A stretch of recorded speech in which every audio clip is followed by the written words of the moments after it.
Hello আমার মিষ্টি বন্ধুরা, তোমরা কেমন আছো? আশা করি সকলে ভালো আছো। আর যাই হোক বন্ধুরা, অনেক দিন আমি ব্লগ বানাইনি, তো হঠাৎ করে একটা ব্লগ বানিয়ে ফেললাম বন্ধুরা। ব্লগ বানানোর কোনো ইচ্ছেই ছিল না গো বন্ধুরা, কোনো ডিসিশনে ছিল না, হঠাৎ করে পুরোটাই ঠিক করে ফেললাম। তো পুরো সোজা মেট্রো স্টেশনে এসেই পুরো ভিডিওটা শুরু করে দিলাম। যাই হোক বন্ধুরা, অনেকক্ষণ ধরে ওয়েট করছিলাম ট্রেনের জন্য, টিভি দেখছিলাম। তো মেট্রো গাড়ি চলে এসেছে, ট্রেন চলে এসেছে, ট্রেনে উঠে বসে পড়লাম বন্ধুরা। তারপরে যাই হোক বন্ধুরা, আমি মেট্রোতে কোনো দিন চাপিনি, সত্যিকারের বাপের জন্মে চাপিনি গো বন্ধুরা। এই প্রথমবার আমি মেট্রোতে চেপেছি, আর মেট্রোতে চেপে আমার যে অবস্থা হচ্ছে, আমার ভালো লাগছে না গো বন্ধুরা। আমার মাথা ফাথা যন্ত্রণা করছিল, কীরকম গা পা গোলাচ্ছিল গো। ইস, সবাই বলে মেট্রোতে ভীষণ ভালো লাগে ভালো লাগে, আমার তো একদম বিচ্ছিরি লাগছে গো বন্ধুরা। এসি চলছে কিন্তু আমার ভালো লাগছে না, আর আমার শরীরটা কদিন ধরে একদম ভালো লাগছে না, ঠান্ডা ঠান্ডা লেগেই আছে, আর ঠান্ডা ঠান্ডা পড়ে গেছে। যাই হোক বন্ধুরা, তোমরাও সাবধানে থেকো। তার জন্য আমার কিছু ভালো লাগছিল না, গা গোলাচ্ছিল আর বমি পাচ্ছিল বারবার করে, কীরকমের কাজ কোজ বন্ধ তো, আর বাইরের হাওয়াটা লাগছিল না, তার জন্য আমার মাথাটা না কীরকম কীরকম ব্যথা করছিল, তার জন্য চোখ ফোকগুলো কীরকম বসে গেছে বন্ধুরা। তোমাদের বৌদির বিচ্ছিরি লাগছে তো দেখতে।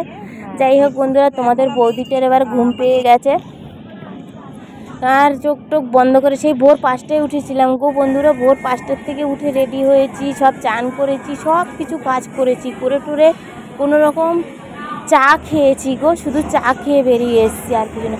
তো যাই হোক বন্ধুরা, হঠাৎ করে আমি মেট্রোতে চেপে কোথায় যাচ্ছি, কেন যাচ্ছি, তো তোমাদেরকে যে সব কিছুই শেয়ার করবো, সব কিছুই বলবো, তার জন্য তোমাদের ধৈর্য ধরে কিন্তু ভিডিওটা দেখতে হবে।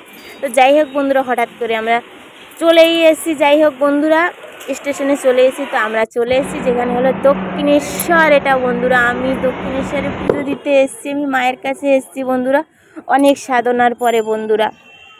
যাই হোক বন্ধুরা, তোমরা ভাবলেই অবাক হয়ে যাবে আমার দুঃখের কথা শুনলে। আমার 5টা অপারেশন হয়েছিল, তাও আমি হাসি মুখে থাকি।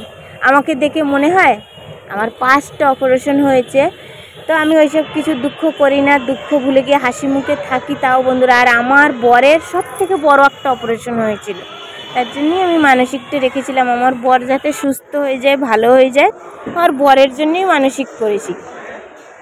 তো যাই হোক, আমার 5টা অপারেশন, তার জন্য আমি মানসিক করিনি গো বন্ধুরা। কারণ আমার জন্য আমি কিছু চাই না, আমি আমার বরের জন্যই বলেছিলাম যে আমার বর যাতে সুস্থ হয়ে যায়, তাড়াতাড়ি ভালো হয়ে যায়, ও যাতে ভালো থাকে, আমার আর কিছু চাই না গো বন্ধুরা, সত্যি কথা বলতে। আর আমার মেয়েটাকে একটুখানি ভালো রেখো ভগবান, আর আমার কিছু চাই না। যাই হোক বন্ধুরা, ওখানে চলে এসেছিলাম 12:30টার সময়। যাই হোক বন্ধুরা, অনেক বগর বগর করতে করতে ওখানে ক্যামেরাটা বন্ধ করে দিতে হয়েছিল, ক্যামেরাটা ফোনটা নিয়েছিল, দক্ষিণেশ্বরের নিয়ম আর কি, ফোন নিয়ে নেবে। তো যাই হোক বন্ধুরা, পুরো ফাইনালি পুজো দেওয়া হয়ে গেছে, সব কমপ্লিট হয়ে গেছে, তাই জন্য ক্যামেরা আমি ওখান পর্যন্ত দেখাতে পারিনি। যাই হোক, পুরো চলে যাচ্ছি গঙ্গার ঘাটে বন্ধুরা, আর কী সুন্দর লাগছে গো বন্ধুরা। উফ, মানে কি শান্ত, কি মানে সুন্দর, মানে সে বলার মতন না।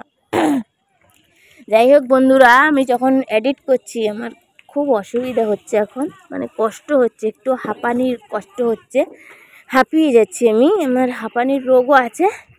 যাই হোক বন্ধুরা, তোমাদের বৌদির অনেক কষ্ট হয়, তোমরা যদি সাপোর্ট করো, পাশে থাকো, সব কিছু আরও শেয়ার করব। তো এত সুন্দর লাগছিল না বন্ধুরা, কি সুন্দর শান্ত, কি সুন্দর। আমরা আবার অনেক ছবি তুলেছি, তারপরে গঙ্গার ঘাটে একটুখানি নেমেছি, জল ভরে নিয়েছি, গঙ্গা জল নিয়ে নিয়েছিলাম বাড়ির জন্য, পুজো টুজোতে লাগে তার জন্য। তা যাই হোক, আমার মেয়েও একটু জলে হাত দিয়েছিল, আর এত রোদ না, মনে হচ্ছে যেন চান করি, একটা ডুব মারি, কিন্তু সাঁতার জানি না, তোমাদের বৌদি ডুবে যাবে তাহলে ওখানেই গো বন্ধুরা। তো যাই হোক, রোদে রোদে হাঁটছিলাম আর ঘুরছিলাম, তাও আমি মানে যতটা পেরেছি আমরা রোদের মধ্যেই ঘোরাঘুরি করেছি, যতটুকু পেরেছি দেখেছি। তা আবার চলে আসতে হবে, তোমাদের দাদা আবার কাজে যাবে। যাই হোক, তার জন্য আমাদের গরিব মানুষ তো, কাজ না করলে খাওয়া জুটবে না, তো অনেক কষ্টে যাই হোক পুজোটা দিয়েছি।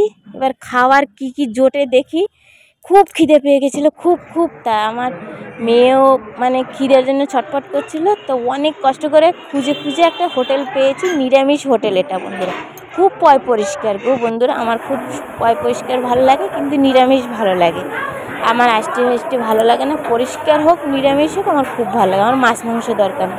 যাই হোক বন্ধুরা, অনেক কষ্টে খুঁজে খুঁজে পেয়েছি, কত কিছু দেখাতে পারলাম না, তার জন্য সরি বন্ধুরা, কথায় ভুল হলে আমাকে ক্ষমা করে দিও।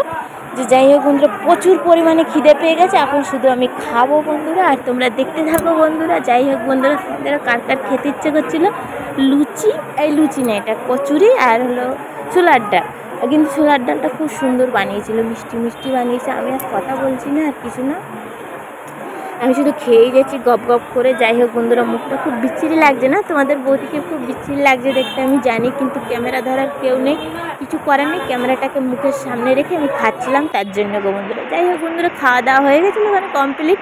তারপর খেলাম ঠান্ডা আর মাজা কিনেছিল তোমাদের দাদা, ঠান্ডা আর মাজা কিনে দিয়েছিল, সেটাও খেলাম। তিনজনে মিলে খেয়ে দিয়ে পুরো আবার ট্রেন ধরতে যাচ্ছি আমরা। এবারে আমরা বাড়ি ফিরে যাব, যতটুকু পেরেছি তোমাদের কাছে সব কিছু শেয়ার করলাম। কেমন লাগলো ব্লগটা তো তোমরা বলতেই পারো বন্ধুরা, কোনো ভুল হলে আমাকে ক্ষমা করে দিও প্লিজ বন্ধুরা, অনেক দিন পরে আবার ব্লগ বানিয়েছি। তো যাই হোক বন্ধুরা, তোমরা ভালো থেকো, সাবধানে থেকো, সুস্থ থেকো।